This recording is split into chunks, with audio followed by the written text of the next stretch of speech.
Well, it's one thing to hear Jesus say, "Do not be afraid," but living in a time when there are genuinely many things to be feared, that might present a challenge for us. How could we possibly live a life without fear? Well, we do have the answer today from St. Paul's reading to the Ephesians. And the answer, quite simply, is the Holy Spirit.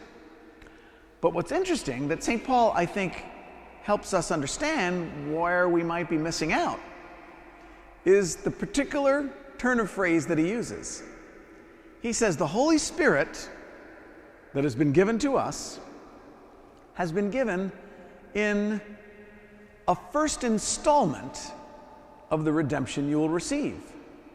This is interesting. If you look at different translations of the Bible, some of them have the word in English, the word pledge, like this is a pledge of the redemption. Like if you're doing a fund drive and you go, "Yes, I pledge, let me get to the bank, I'll get my pen with the check, and then I'll get it to you."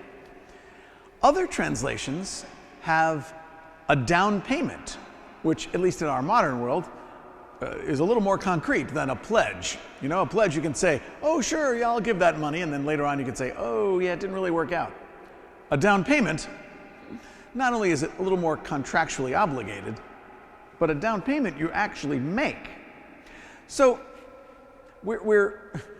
St. Paul probably didn't ever have to have a lease on a car. So we're trying to translate from the Greek that Paul used into something that would make sense in our modern world. That's why we have these different examples. But let's think about what it means to make a down payment. Perhaps some of you have made a down payment on a car, or maybe you've done a first month's rent in your apartment. That, for you, is giving. You no longer have that. You've given that down payment. But for the person who accepts that down payment, they can actually use that. So if you put a down payment on a house, that significant sum is used by the bank for how they make interest and how they make money and all that sort of thing. They don't just take that down payment and stick it in a shoebox somewhere. They're working with that. So in Paul's analogy, we're the ones receiving the down payment, like we're the bank, and God is the person who's trying to buy a house. He actually gives us a down payment that we can use, and it's called the Holy Spirit. Sometimes, though, I bet, I'll just even admit to it myself, sometimes instead of really actively working with all that down payment like a bank on Wall Street would do, I use the old shoebox method. Oh, good, I have this. This is good to have. I'll just keep it over here until I really need it. St. Paul is saying, this is a down payment that's been given to you.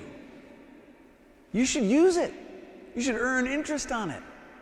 The Holy Spirit is not something like looking forward to heaven that hasn't happened yet. The Holy Spirit we have. We live in step with the Spirit, St. Paul says elsewhere in his letters. So today, if we can realize that we've been given a significant sum by God, not our full redemption yet. Very few people can walk in and buy a house with cash. Not the full thing.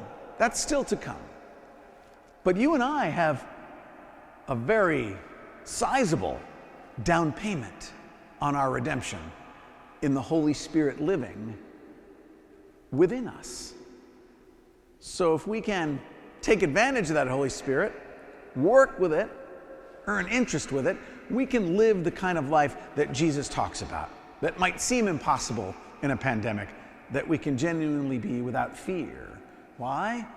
Because we are using that down payment of the Holy Spirit that God has already given us.